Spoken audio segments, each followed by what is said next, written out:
अच्छा तो व्यूअर्स, आज हम फाइनल डेस्टिनेशन के सेकंड पार्ट को आपके लिए एक्सप्लेन करेंगे।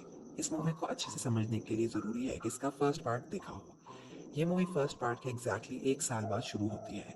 किम्बरली अपने दोस्तों के साथ स्प्रिंग ब्रेक की छुट्टियों के लिए फ्लोरिडा के बीच पर जा रही होती है। रास्ते में उसको एक एक्सीडेंट का ख्याल आता है। इस ख्याल में रास्ते में एक बेकर आती है, जिसकी वजह से किम्बरली को रास्ता बदलकर हाईवे पे जाना पड़ता है। रेडियो पे किम्बरली को मालूम पड़ता है कि आज फ्लाइट 180 के हादसे की पहली एनिवर्सरी है। रेडियो पे हाईवे टू हेल वाला गाना चल रहा होता है, जो हमें किसी अनहोनी की तरफ इशारा देता है। सिर्फ किम्बरली ही अपने इर्द गिर्द के लोगों और चीज़ों पे फोकस कर रही होती है। उनके आगे एक ट्रक होता है जिस पर मौजूद लॉग्स चेन के टूटने की वजह से गिरने लगते हैं। इसकी वजह से एक पाइलअप एक्सीडेंट हो जाता है, जिसमें इर्द गिर्द मौजूद तमाम गाड़ियां और उनमें मौजूद लोग मारे जाते हैं। किम्बरले की गाड़ी भी इस एक्सीडेंट में होती है, लेकिन उसकी मौत एक आगे से आने वाले ट्रक की वजह से होती है। ये ख्याल ख़त्म होते ही वो गाड़ी मोड़ लेती है और उसकी वजह से रोड ब्लॉक हो जाती है। ना सिर्फ वो बल्कि पिछली सारी गाड़ियां भी उस रोड पे जाने से बच जाती हैं जहाँ पे एक ट्रक के साथ एक्सीडेंट होना था और उन सब लोगों ने मारे जाना था। ऑफिसर थॉमस भी उनकी मदद करता है बचने में। उन सब का सवाल जवाब के लिए लेकर जाया जाता है, लेकिन जब उनको पिछली मूवी वाले लोगों के बारे में पता चलता है तो वो उसको मजाक समझ लेते हैं और सब वहाँ से चले जाते हैं। उसके फौरन बाद ही एवन, जो कि एक सर्वाइवर था, शॉपिंग करके घर आता है। अपने लिए कुछ खाने को बनाने के लिए वो पैन निकालता है और फ्रिज में से कुछ चाइनीज फूड भी निकालता है। फ्रिज से खाना निकालते हुए उसके अंदर एक फ्रिज मैग्नेट गिर जाता है।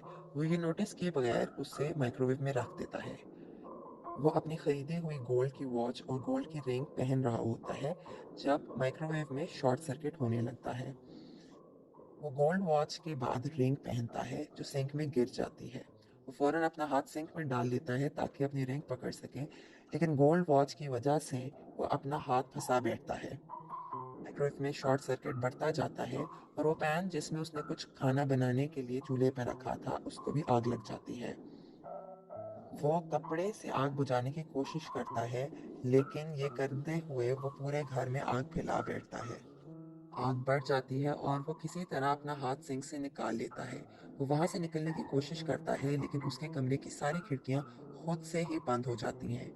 वो अक्लमंदी का इजहार करते हुए कुर्सी से खिड़की खोलता है और वहां से निकलने की कोशिश करता है। अभी वो वहां से निकलता ही है कि उसके कमरे में एक ब्लास्ट हो जाता है और वो बाल बाल बचता है।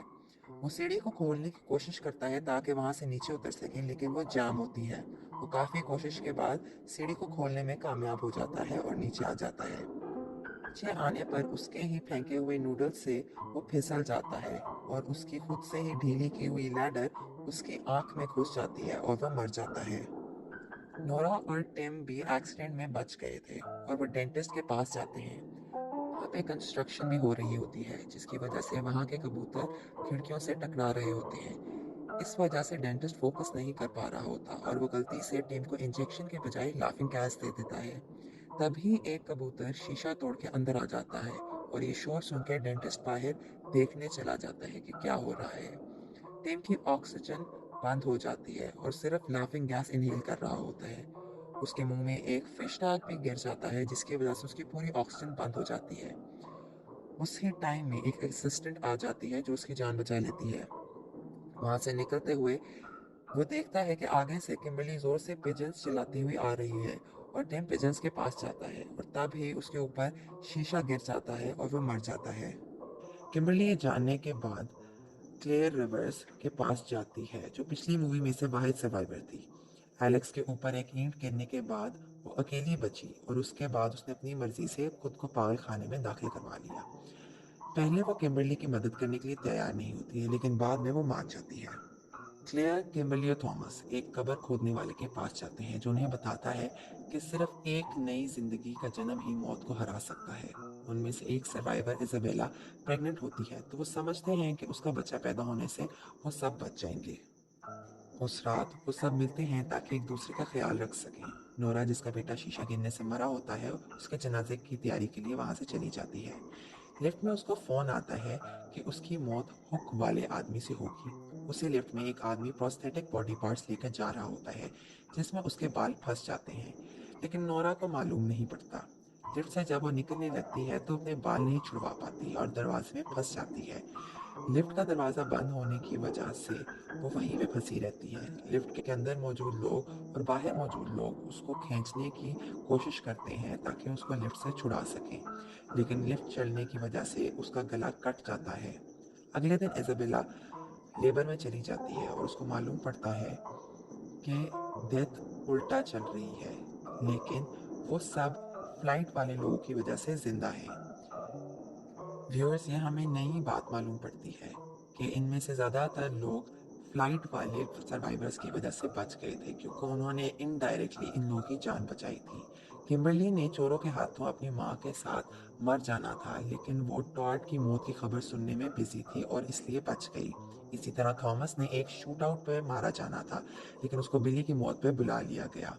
रॉडी ने एक थिएटर की छत गिरने से मर जाना था, लेकिन कार्टर की मौत से, जो कि एक साइन गिरने की वजह से हुई थी, वो इतनी खौफजदा हो जाती है कि वो इस थिएटर में ही नहीं गई थी, जिसकी वजह से उसकी जान बच गई।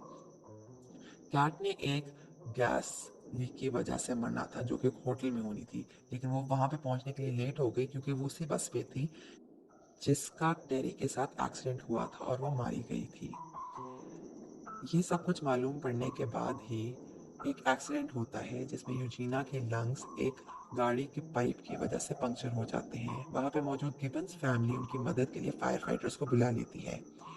एक और गाड़ी का पाइप कैट के सर में से गुजर जाता है। जब गलती से एयर बैग खुल जाता है, उसकी मौत की वजह से उसकी सिगरेट उसके हाथ से गिर के गैसोलीन पर गिर जाती है जो गाड़ी में से निकल रहा होता है, और एक जोरदार धमाके से गाड़ी तबाह हो जाती है।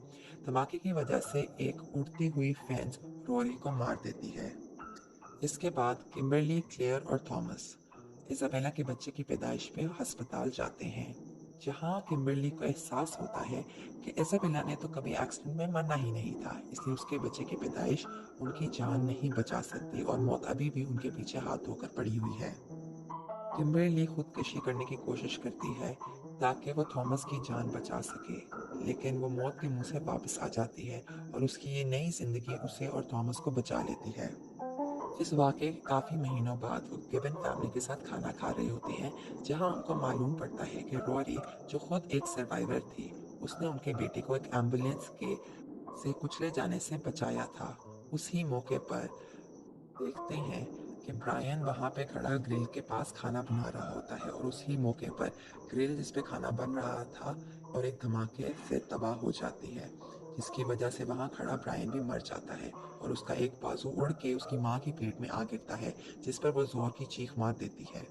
व्यूअर्स, हमें इससे पता चलता है कि अगर कोई सर्वाइवर किसी और को भी बचा ले, तो वो भी मौत की लिस्ट में उसके साथ शामिल हो जाता है।